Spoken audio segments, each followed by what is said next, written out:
ተቀምጦ ያየሽው የልብሽን ዙፋን መንበር ባልታደር እኔ አላንስም ለቤቱ እንከባበር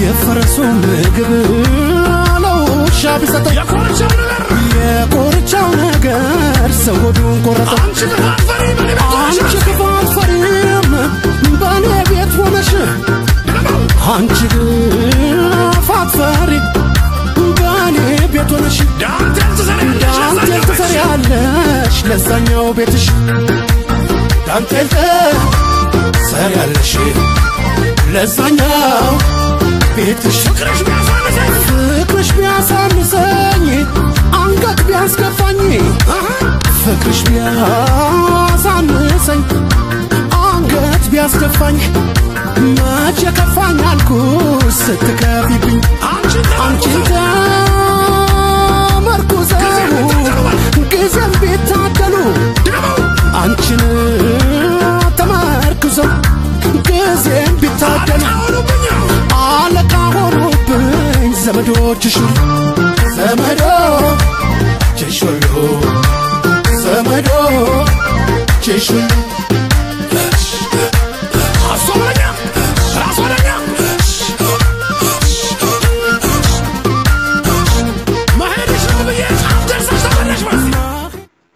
ክብራና ክብራት ተመልካቾቻችን ላጋጠመን የቴክኒክ ችግር ይቅርታ እንጠይቃለን። ፕሮግራማችንን እንቀጥላለን፣ ውይይታችንን እንቀጥላለን ማለት ነው። እንደሚመስለኝ አቶ አበራዳሙ አሁን ወጥቷል መሰለኝ። እንግዲህ ውይይታችንን ከኮሎኔል አለበል ጋር እንቀጥላለን። እስኪ ለኮሎኔል ለአቶ አበራ ያነሳውለት ጥያቄ ነበርና ያንኑን በዛው እንቀጥላለን። እንግዲህ ቀደም ብዬ እንደተናገርኩት በአማራው አካባቢ ህዝባዊም በተኝነቱ በተለያዩ ቦታዎች እየተካሄደ ነው። አሁንም በመካሄድ ላይ ይገኛል። ግን የተበታተነ ነው ብለው የሚተቹ አሉ። በጎንደር አንድ አመጽ ነሳ ወይም ህዝባዊ በተኝነት ሲነሳ ወሎ አይታይም ወይ ባህር ዳር ተራ በተራ ነው ይባላልና ይሄኛውን ችግር ለማስተባበር በተለይ በአሁኑ ወቅት የተፈቱ የፖለቲካ እስረኞች እና ወታደራዊ መኮንኖች ከፍተኛ ሚና ይጫወታሉ ብለው የምናገሩ ሰዎች አሉና የእርሶስ ያንተ አስተያየት እንዴት ነው? እሺ አመሰግናለሁ ደጀኔ። እንግዲህ መጀመሪያ ያው እቅርታ እንግዲህ አሁንም ካፍል ነጥቅ ነው። አበረ ተመልሷል የጀመረውን እንዲጨርስልን። አበረ ይሰማል?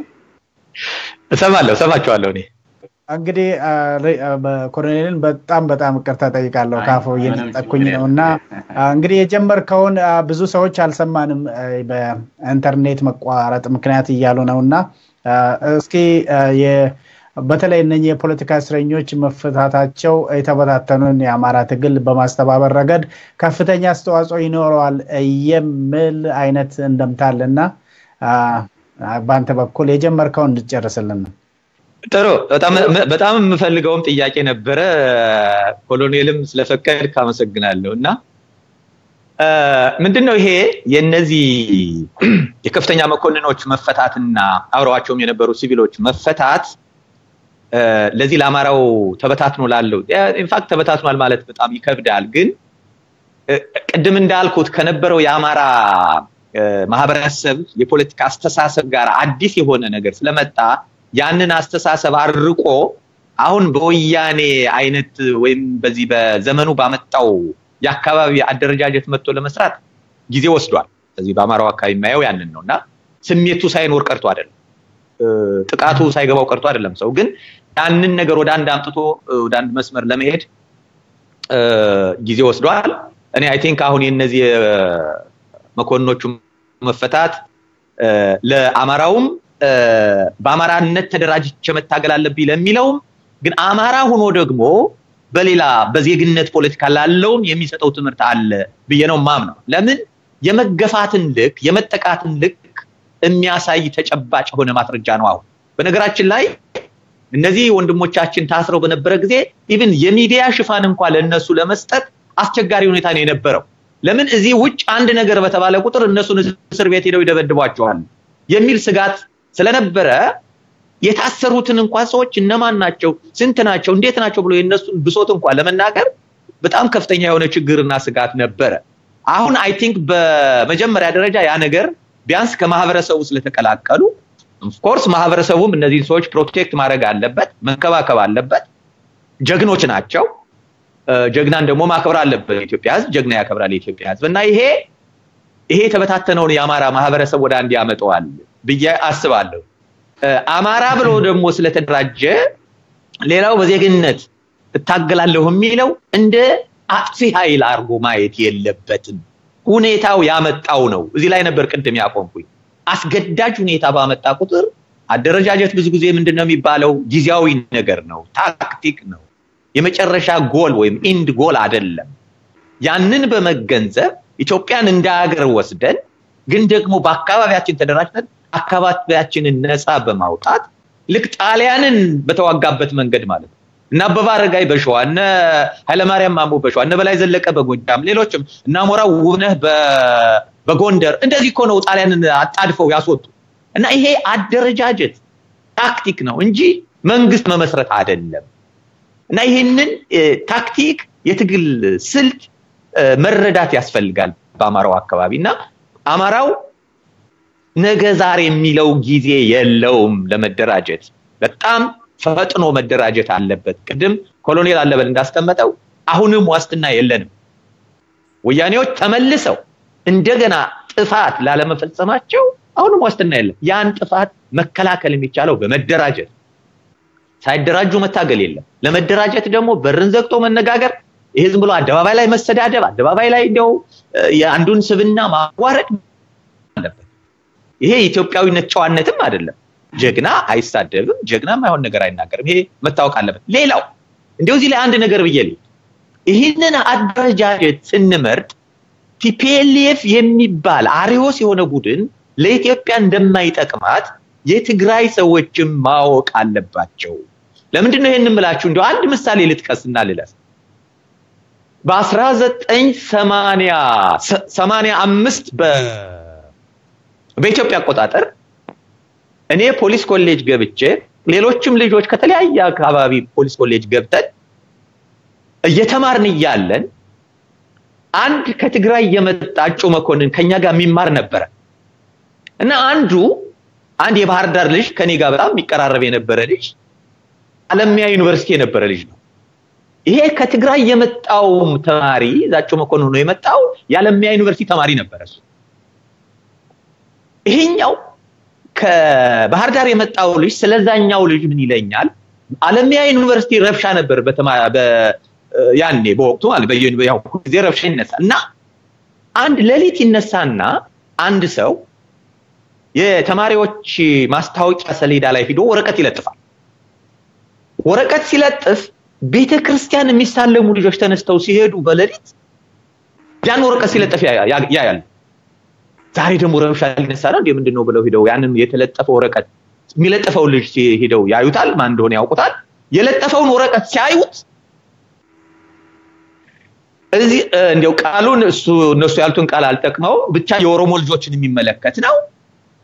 ኦሮሞ ብየለው ተደው ማንኛው የኦሮቢ አስኳይ ለቆ እንዲወጣ ከዚህ ግቢ ዛሬው ለቆ ማይወጣ ከሆነ እርምጃ እንወስዳለን ከጀግናው የአማራ ልጅ ይላል። እዛ ወረቀት ላይ የለጠፈው ይሄ ልጅ ሲያዝ የትግራይ ልጅ ይዙትና ያን ወረቀትን ገንጥለው እሱንም ይዘው ደብድበውት በጣም ደብድበውት ሊሞት እንትን ይያለ ያው ትምህርት ቤቱ ሰማን ዘበኛ ያን ይላል ከዩኒቨርሲቲው ተባረረ።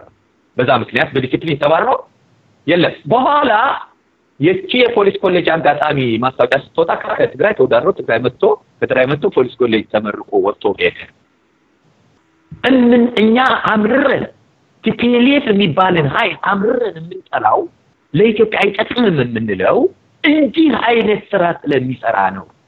ምንም የማያውቁ ተማሪዎች እንደ አማራ ሆኖ ነው የጻፈው የሚሳደበው ኦሮሞ ሁለቱን ለማባላት በጀኔ ታስታውሳለህ በአንድ ወቅት ተጫውተናል ምናልባት ረጅም ጊዜ ሆነ የአማራው ህዝብ ትንክተኛ የኦሮሞው ህዝብ ጠባብ ተብሎ ተፈርጆ በዚህ መሃል መቀራረብ እንዳይር ነው እየተሰራ ያለው ይሄንን መስበር አለብን የሚል ትግል የጀመር ቆይተናል ያልኩህ ለዚህ ነው ከ15 ከ16 ዓመት በፊት ማለት ነውና እኔ አሁንም የአማራውም ህዝብ ሌላውም ህዝብ ወደ አንድ መጥቶ ይሄንን ኃይል አንድ ላይ ሆኖ ካልተዋጋው ይሄ ኃይል ዝም ብለን የምንንቀው ኃይል አይደለም በጣም መሰሪ በጣም ዘወርስ የሚባሉ ስልቶችን የሚጠቀም አደገኛ ቡድን ነው ስለዚህ አማራ 2 3 4 5 ድርጅት ሆነ እንዲህ አይነት ኃይል መዋጋት ይቀዳል ነገ ዛሬ ሳይባል እኔ ወደ አንድ መምጣት አለበት የሚመኮንኖች መፈታት እጅግ በጣም ከፍተኛ የሆነ ጥቅማት የትግል ስልትንም ለመመርመር ወደ አንድ መጥቶ አብሮ ለመስራት እኔ ከፍተኛ የሆነ ጠቀሜታ አለው ሲንሰርሊ እናገራለሁ እና እንጠቀምበት ይሄንን እድል ይግባል ነው ብለው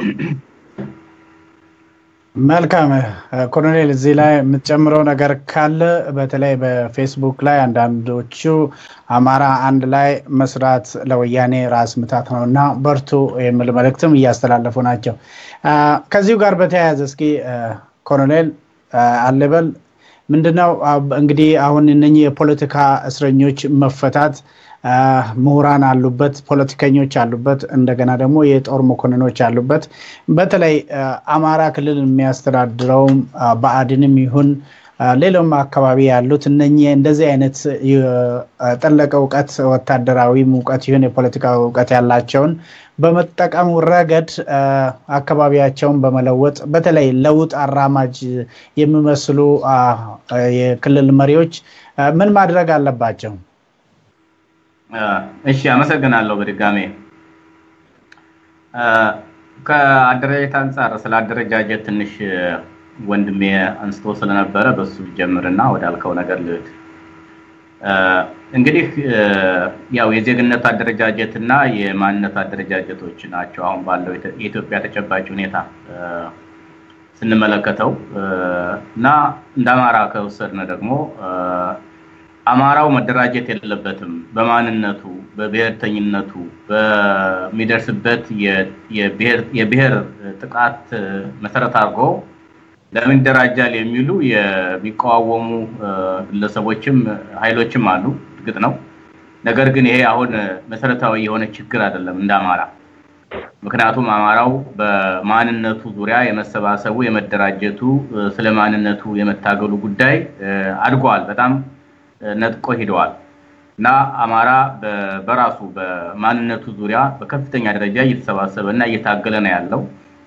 ምክንያቱም የኢትዮጵያ ፖለቲካ ሁኔታ ለዚህ ነው አመቺ ሁኔታ የተፈጠረው ኢትዮጵያን በመንመለከትበት ጊዜ እንደ ኢትዮጵያ ልክ እንደሌላው ብሔረሰብ ወይም ደግሞ እንደሌላው ህዝብ እኩል ነው እኛ ተጠያቂ አማራው ተጠያቂ የሚሆነው አንደኛ ደረጃ ሁለተኛ ደረጃ ሶስተኛ ደረጃ የሚባል ነገር የለም በአገር ጉዳይ ላይ አንደኛ ደረጃ ማለት ማንነት ነው በማንነቱ ተደራጅቶ አማራው መጀመሪያ ከትግሬ ወያኔ የሚደርስበትን ጥቃት ከቀለበሰና እሱን ካሸነፈ በአገሩ ጉዳይ ላይ ደግሞ ከሌሎቹ ወንድሞቹ ጋር በኩልነት ላይ የሚደራደርበትና በኩልነት አገሩን የሚያበለጽግበት ሁኔታ ይፈጠራል ስለዚህ እንደ አማራ ኢትዮጵያዊነትን የተቀበለ አማራ ማንነቱን የሚያስከብር አማራ አደረጃጀት እጅግ በጣም ወሳኝ ነው እና በዚህ ነው የማምነው ይሄ እንደተጠበቀ ሆኖ እንግዲህ አሁን ያለውን የትግል እንቅስቃሴ የሚታዩ ክፍተቶች አሉ በተለይ ደግሞ በመቀናጀት ዙሪያ እንደ አማራ ከተወሰደ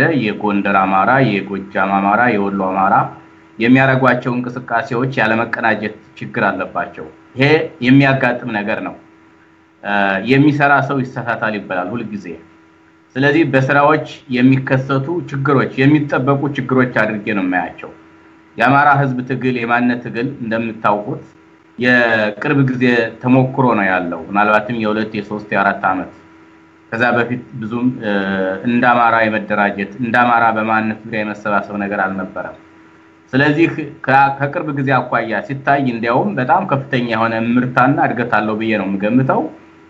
ግን ያሉት ክፍተቶች ጥቂቶችም ቢሆኑ የሚጠበቁም ቢሆኑ ሊከሰቱ የሚችሉ ናቸው።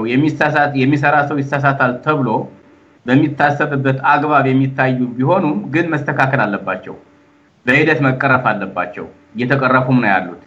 አሁን ያለው ችግር ምንድነው የሚለውን ትግሉን የሚያስተባብሩ በውጭም በውስጥም ያሉ ኃይሎች የድርጅት ሰዎችም ድርጅቶችም ግለሰቦችም አክቲቪስቶችም በጉዳዮቹ ላይ ከለት ወደ ለት እየተቀራረቡ እየተነጋገሩ ችግሮቹ በተቻለ መጠን የሚቃለሉበት ሚኒማይዝ የሚደረጉበትን ሁኔታ እየተፈጠረ ነው ያለው። ለምን ወያኔ የሚወገደው በአጠቃላይ እንደ አማራ የተቀናጀ ትግል ሲደረግ እንደ ኢትዮጵያ ደግሞ በተቀላላ መላው የኢትዮጵያ ሕዝብ የተቀናጀ ትግል ሲያደርግ ሲናበብ መሆን አለበት።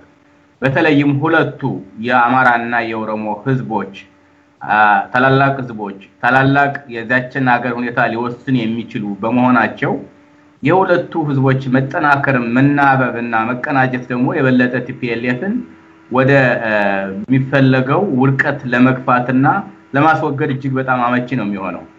እኔ እንደሚገባኝ የህወሓት አገዛዝና ስርዓት አሁን ተሸንፏል። በህዝብ ተሸንፏል። ስልጣኑ ያለው ህዝቡ ጋር ነው አሁን። ምክንያቱም እስረኞች መፈታታቸው ጉዳይ ስልጣኑ ፓወሩ ኃይሉ ከቲፒኤልኤፍ ወደ ህዝቡ ስለተሻገረ ነው። ህዝቡ ነው አስገድዶ እነኚህን እስረኞች ያስፈታቸው። ሁሉንም አይነት ወያኔ ተገዶ የሚቀበላቸውን እየመረረው ሬት እያለው ሳይፈልግ ወዶ በግድ የሚቀበላቸው ነገሮች ሁሉ ህዝቡ ፓወርፉል ስለሆነ ነው። ስልጣን ወደ ህዝቡ እየመጣ ኃይል ወደ ህዝቡ እየመጣ ስለሆነ ነው። የአዋጅ የዚህ ያፈና አዋጁ ያስቸኳይ አዋጁ ወያኔ ተገዶ የራሱን ህግ በራሱ መንገድ እንዲጥስ የተገደደበትም ህዝቡ ነው። ህዝቡ ላይ ፓወር ስላለ ህዝቡ ስላስገደደው እስኪ ደግሞ በዚህ ለሞክረው ብሎ ነው የመጣው። ስለዚህ ህዝቡ አያሌ የሆነ ነው። ያገኛቸው ድሎች አሉ። በዛው ልክ የሚቆናጠጣቸው ስልጣኖች ወይም ደግሞ ኃይሎች አሉ። እንግዲህ ወያኔ ቀደም ብሎ እንደምናውቀው የፖለቲካ ሽንፈት ነበረው። ፖለቲካሊ ተሸንፎ ነበር ቆይቷል። የፖለቲካ ሽንፈት ማለት በወሳኝ መልኩ የህዝብ ድጋፍ ማጣት ነው። የውጭ ዲፕሎማሲ ስራው በውጭ የሚያደርገው እንቅስቃሴ እጁና እግሩ ተቆርጦ ነው የነበረውና የፖለቲካ ከፍተኛ የሆነ ኪሳራ ውስጥ የነበረ ስርዓት ነው።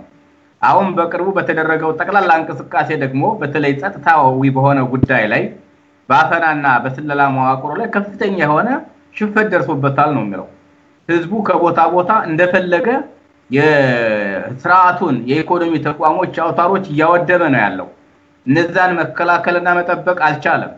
ሰውን እንደፈለገ በየቦታው ማሰር የማይችልበት ደረጃ ላይ ደርሰዋልና ይሄ ስርዓት አሁንም ከኢኮኖሚ ማለት ከፖለቲካ ክስረት በተጨማሪ ጸጥታዊ አቅሙ እየተዳከመ የመጣበት ሁኔታ እነዚህ አቅሞች ወደ ህዝቡ እየገቡ ያሉበት ሁኔታ እንዳለ ግልጽ ነው። በተወሰነ ደረጃ አሁን የኢኮኖሚ አቅሙ ገና ነው። የኢኮኖሚ አቅሙ የበለጠ መዳከም አለበት።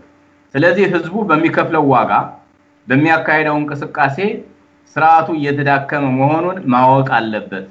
እሺ አደርጋለሁ ብሎ የሚመልሳቸው ጥያቄዎችና መልሶች የጤንነት አይደለም፣ የጭንቀት ነው። በቃ በግራና በቀኝ ስለተያዘ ሳይወድ በግድ የሚተፋቸው እንትኖች ናቸው፣ መልሶች ናቸውና ህዝቡ የበለጠ ሄንድል ማስፋት መቻል አለበት። አንዱ ነገር ቴክኒካል የሆኑ ችግሮች ናቸው። እነዚህ እንዳልከው የመቀናጀት ጉዳይ አለና አስተባባሪዎች ይሄን በጥንቃቄ መመልከትና ማየት አለባቸው። ስርዓቱ ግራቀኝ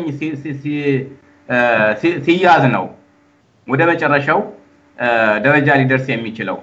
አለበለዛ አንድ ቦታ ሲደረግ ሌላ ቦታ የሚተኛ ከሆነ ሌላ ቦታ ላይ ትንፋሽ የሚያገኝ ከሆነ ሌላ ቦታ ላይ ረፍት የሚያገኝ ከሆነ ስርዓቱ መልሶ የሚያገግምበት ነፍስ የሚዘራበት ሁኔታ ይፈጠራልና ሁሉም አካባቢ ያሉ ትንፋሾችን መቆጣጠር መቻል አለበት። ለዚህ ደግሞ ህዝቡ ይችላል። 95 ሚሊዮን ህዝብ ይሄንን በጣም የህዝብ ድጋፍ የሌለውን ስርዓት ማንኮታኮት የሚችልበት እድል አለ። የህዝብ ብዛት ብቻ አይደለም፣ የኢትዮጵያ ጠቅላላ የጂኦግራፊ አቀማመጥ በዚህ 95 ሚሊዮን ህዝብ የተሸፈነ ነው።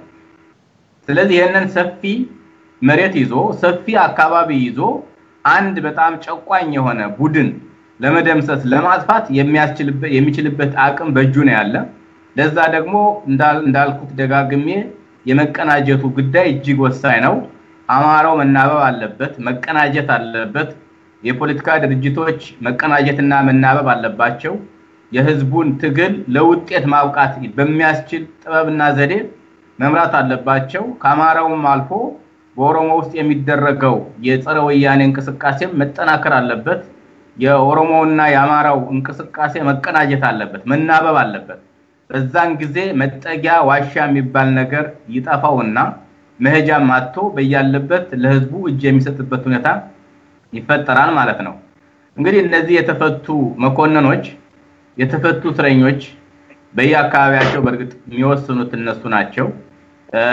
ማድረግ የሚገባቸው ቅድመ ሁኔታ ይኖራል መጀመሪያ አካባቢውን ማንበብ አካባቢውን መገንዘብ ምንድነው ተፈጥሮ የቆየው ምንድነው ያለው ሁኔታ የሚለውን ነገር የማገናዘብና የመረዳት ነገር የነሱ ጉዳይ ነው የሚሆነው ነገር ግን አሁን ባለው ህዝባዊ ማዕበል ህዝባዊ እንቅስቃሴ እነኚህ ወገኖቻችን ዝም ብለው ይቀመጣሉ ብዬ አላስብም ምክንያቱም ምንም አይነት የህዝብ እንቅስቃሴ ባልነበረበት ጊዜ በግንባር ቀደምትነት ዋጋ የከፈሉ ወንድሞቻችን ናቸው እህቶቻችን ናቸው አሁን ደግሞ ህዝቡ ይሄንን እነሱ ጀምረውት የነበረውን እንቅስቃሴ የበለጠ አጠናክሮ አሁን ያለበት የእድገት ደረጃ ላይ አድርሰው ደርሶ ሲያገኙት እጅግ በከፍተኛ ደስታ ሁኔታውን ይቀላቀላሉ በያስባለው መቀላቀል ብቻ አይደለም ነገሩ በጥበብ በብልሃትና በብስለት እንዲመራ በዛ ሀገር ላይ የሚካሄደው ትግል በአጠቃላይ የኢኮኖሚ ውድቀትን እና ውድመትን እንዲቀንስ የሰው ኃይል ህይወትንም እንዲቀንስ በሚያስችል ጊዜም እንዲያጥር በሚያስችል ጥበብ ሊያስተባብሩ ሊመክሩ ይችላሉ ብዬ ነው ማስበውና ማምነው ስለዚህ እነኚህን ሰዎች እነዚህን ወገኖች ህዝቡ ቅድም ወንድም ያበረ እንዳለው የበለጠ ክብር ሊሰጣቸው ሊደግፋቸው ሊንከባከባቸው ሊጠብቃቸው ይገባል ልክ ኮሎኔል ደመቀን ከቲፒኤልኤፍ እንዴት እንደተከላከለው የጎንደር ህዝብ በጣም ጥሩ ትምህርት ነው ጥሩ ምሳሌ ነው እጅግ በጣም የሚያኮራ ታሪክ ነው ለዚህ ትውልድም ለሚቀጥለው ትውልድም የሚተላለፍ አኩሪና ድንቅ ታሪክ ነው ነኝንም ወንድሞቻችን ልክ እንደ ኮሎኔል ደመቀ አስፈላጊውን የሆነ እንክብካቤና አስፈላጊውን የሆነ ድጋፍ ማድረግ መቻል አለበት እነሱ ህዝቡን አንቀሳቅሰው ህዝቡን መርተው ለሚፈለገው ነፃነትና ለሚፈለገው ድል ሊያበቁት የሚያስችላቸው አቅም አላቸው ልምድ አላቸው ሞራል አላቸው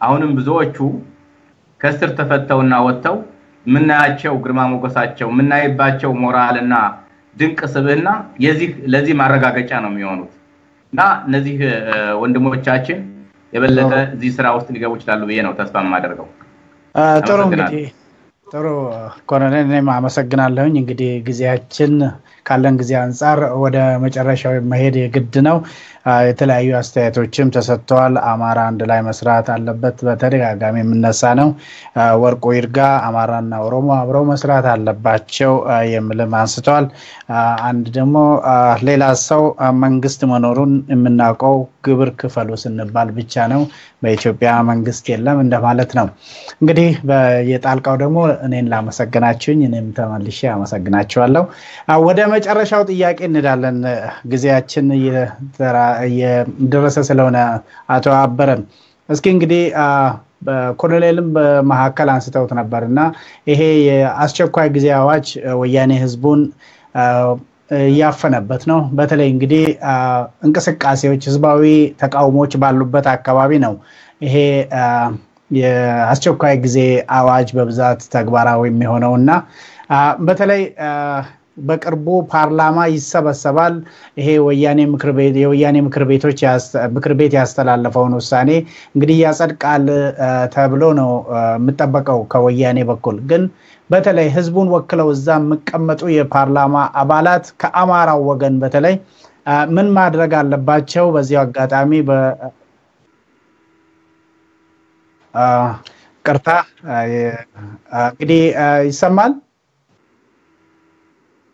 ኦኬ አሁን ወጥቷል አሁንም እንግዲህ በዚህ እናጠቃልላለን ኮሎኔል እስኪ በተለይ አሁን ትንሽ ተቀሳ አድርጋልና ይሄ የአስቸኳይ ጊዜ አዋጁን ህዝቦች በህዝብን ወክለው ፓርላማ ውስጥ የሚቀመጡ ሰዎች ምን ማድረግ አለባቸው ነው? በተለይ በአማራው በኩል ይሄ አስቸኳይ ጊዜ አዋጁ በአማራ ህዝብ ላይ ያሳደረው ተጽዕኖ ምንድነው?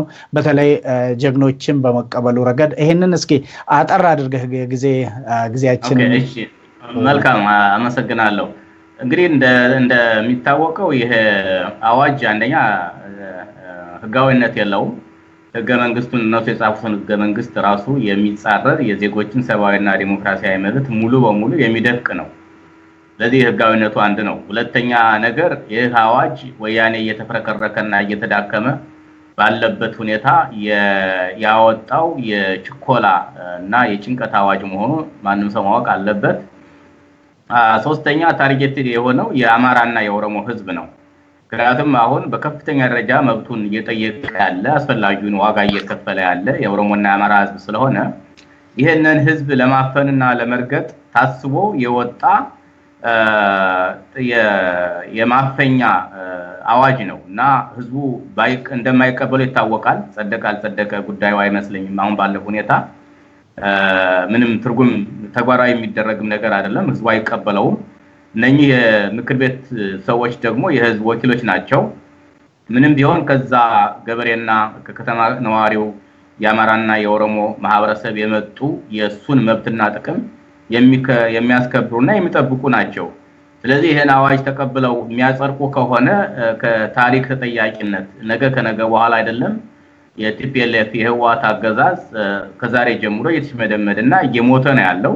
በአገራችን ለውጥ የሚመጣበት እድል በከፍተኛ ደረጃ ሰፍቷል እና ይሄ በጣት የሚቆጠሩ ቀናቶችና ጊዜያቶች የቀሩበት ሁኔታ ባለበት ሁኔታ እንዲህ አይነት በጣረሞት ላይ ያለ ስርዓት የሚያቀርበውን የተሳሳተና ትክክለኛ ያልሆነ ጸረ አማራና ጸረ ኦሮሞ አዋጅ ተቀብሎ የሚያጸድቅ ከሆነ ታሪክ ይፈረዳቸዋል። ተመልሰው የሚገቡበትም ቤትም አይኖራቸውም ነው የምለው።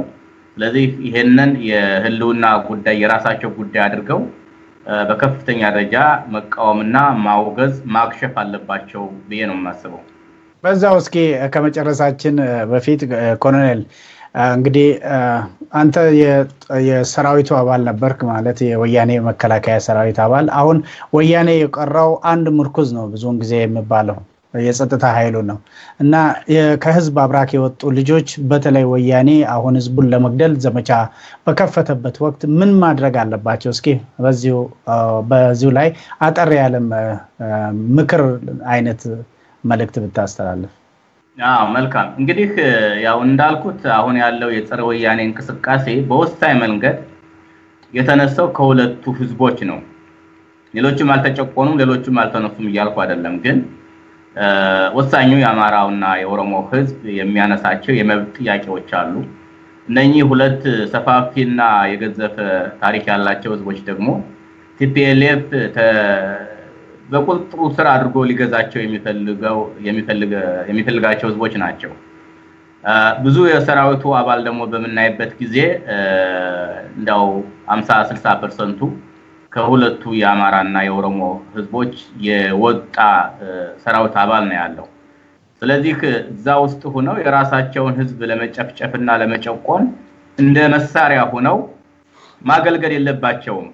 እኔና ጓደኞቼ ሰራዊቱ ውስጥ መኖር የምንችልበት እድል ሰፊ ነበር። ምንም የሚጎልብን ነገር አልነበረም። በቂ ደሞዝ ይከፈለናል። የፈለገውን ያክል ጥቅም የማግኘት ስልጣኑም እድሉም ሰፊ ነው። የህወሓት ሰዎችም እንዲህ አይነት ነገር ውስጥ እንድንገባ ይፈልጋሉ። ሰውን በጥቅም መያዝ ባህሪያቸው ተፈጥሯቸው ስለሆነ። ነገር ግን ያንን አልፈለግንም። እኛ የፈለግነው የስጋችን ምቾት ሳይሆን የአእምሮአችን ምቾት ነው። የህዝባችን ስቃይና መከራ ነው እኛ የሚታየን የነበረው። ያንን ህዝብ ከስቃይና ከመከራ በመገላገል ነው እኛም የአእምሮ ረፍት ማግኘት የምንችለው፣ አገራችንን መለወጥ የምንችለው በዛ መንገድ ነው ብለን ወስነን ነው እነሱን ተቃውመን የወጣ ነው። እዛው እነሱ ጋር ያለን ነው እነሱን ከሚሄዱበት መንገድ ስህተት ለማረምና ለማስተካከል ለማስወገድ እዛው አፍንጫቸው ላይ ሆነን ስንሰራ የነበር ነው። ስለዚህ ሌላው የኦሮሞና የአማራ ልጆችም ከተራ ወታደር ጀምረው እስከ ከፍተኛ ማዕረግ ድረስ ተመድባችሁ ያላችሁ ተሹማችሁ ያላችሁ አገልጋይነታችሁ ለህዝባችሁ ሳይሆን ለቲፒኤልኤፍ ውስን ቡድን መሆኑን ማወቅ መቻል አለባችሁ። አሁን ብዙ እንቅስቃሴዎች እንዳሉ አውቃለሁ በሰራዊቱ ውስጥ ብዙ ጥያቄዎች አሉ የአማራ ተወላጆች የኦሮሞ ተወላጆች የሚያነሷቸው የእምቢተኝነት ጉዳዮች አሉ መረጃዎች ስለሚደርሱ እነዚህ መጠናከር አለባቸው ከዚህ በኋላ ህዝባችሁ ላይ አንድም ጥይት መተኮስ የለባችሁ ካስገደዷችሁ እንኳን ወደ ህዝብ የምትተኩሱትን ጥይት ወደ ትግሬ አዛዦች መተኮስ አለባችሁ ምክንያቱም ወደ ህዝብ በተኮሳችሁ ቁጥር ተጠያቂነታችሁ በጣም የከፋ ነው የሚሆነው ነገ ከነገ በኋላ ሄዳችሁ ህዝብ ውስጥ ነው የምትገቡት ወደ እነሱ ወደ ጥቂት የትግራይ ገዢዎች ከተኮሳችሁ ግን እነዛ የትግራይ ገዢዎች ጋር ነገ ከነገ በኋላ የሚያገናኛችሁ ነገር የለም ስለዚህ በታሪክም የምትመሰገኑበት ታሪክ የምትሰሩበት ሁኔታ ስለሚፈጠር በያላችሁበት የተማራችሁትን ትምህርት የቀሰማችሁትን ዕውቀት በሙሉ ለህዝባችሁ በማገልገል ገዢዎቻችሁን ላይ በማመጽ ማዋል አለባችሁ ለሞተና ለተቀበረ ስርዓት ላለቀለ ስርዓት በፍጹም በመሸ ጊዜና ባለቀ ጊዜ መጠቀሚያ ሆናችሁ ታሪካችሁንም ማበላሽት የለባችሁ ወገኖቻችሁንም ቤተሰቦቻችሁንም ማስወቀስ የለባችሁምና በዚህ ራሳችሁን ማውጣት አለባችሁ ነው የምለው መልካም እንግዲህ ኮሎኔል አለበል አማረ እንዲሁም ከትንሽ ጊዜ በፊት እንግዲህ በኢንተርኔት ችግር ምክንያት ወይም በቴክኒክ ምክንያት ከኛ እንግዲህ ሄደው ባልደረባችን ማለት እንችላለን ሁሉ ጊዜ ከኛ ጋር ኢንፎርሜሽኖችን በመስጠት ጥሩ እንቅስቃሴ በማድረግ ላይ የሚገኝ ነው እናመሰግናለን ሁለታችሁንም እንግዲህ ሌላም ጊዜ በተመሳሳይ እና በሌሎች ጉዳዮች ላይ ተመልሰን እንደምንገናኝ ተስፋ እናደርጋለን ኮሎኔል አለበል አማረና አቶ አበራዳሙ እንግዲህ ሌሎች ሰዎች ብዙ በተለይ ስለ ጦር ሰራዊቱ ብዙ እንድንነጋገር ፍላጎት አላቸው ሰራዊቱን ማፍረስ እንዴት ይቻላል የሚሉአሉ አይ ሰራዊቱን ሳናፈርስ ሌላም ስራ ብዙ ስራ መስራት አለብን ብለው መከራከሩም አሉ እዚህ በውስጥም ልኩልኝ እንደውም ሌሎች ደግሞ ኦንላይን ላይ እንግዲህ ሌሎች ወታደራዊ መኮንኖችንም ፖሊሶችንም በተለያዩ መንግስታት ውስጥ ያገለገሉትንም ለማስተናገድ ዝግጁ ነን በተለይ በመስመራችን ወይ ደግሞ በፌስቡክ ገጻችን ከተገናኙን እነሱን እናስተናግዳለን ህዝቡ ምን ማድረግ እንዳለበት በጦር ሰራዊቱ ውስጥ ያሉት የህዝብ ልጆች ምን ማድረግ እንዳለባቸው የራሳቸውን ምክር እንዲለግሱ እንግዲህ ኮሎኔል ከልብ አመሰግናለሁኝ በቅርብ ጊዜ ጥሪ ስለተገኘ ከልብ አመሰግናለሁኝ እንግዲህ ከጥቂት ጊዜ በፊት የተለየንን አቶ አበራዳሙንም ከልብ አመሰግናለሁ እንግዲህ ውድ ተመልካቾቻችን እና አድማጮቻችን ለዛሬ ያዘጋጀነው በተለይ በአማራ ክልል የተፈቱ የፖለቲካ እስረኞችን ጉዳይ በተመለከተ ያዘጋጀነው ውይይትን በዚህ ቋጭተናል ሌላ ጊዜ በሌላ ዝግጅት እስከምንገናኝ ከቴክኒክ ባለሙያው ፈራን አብዱል ሰላም ጋር ሳስተናግድ የቆየሁት ደጀኔ ጉተማ ነኝ መልካም ቆይታ አመሰግናለሁ ደጀኔ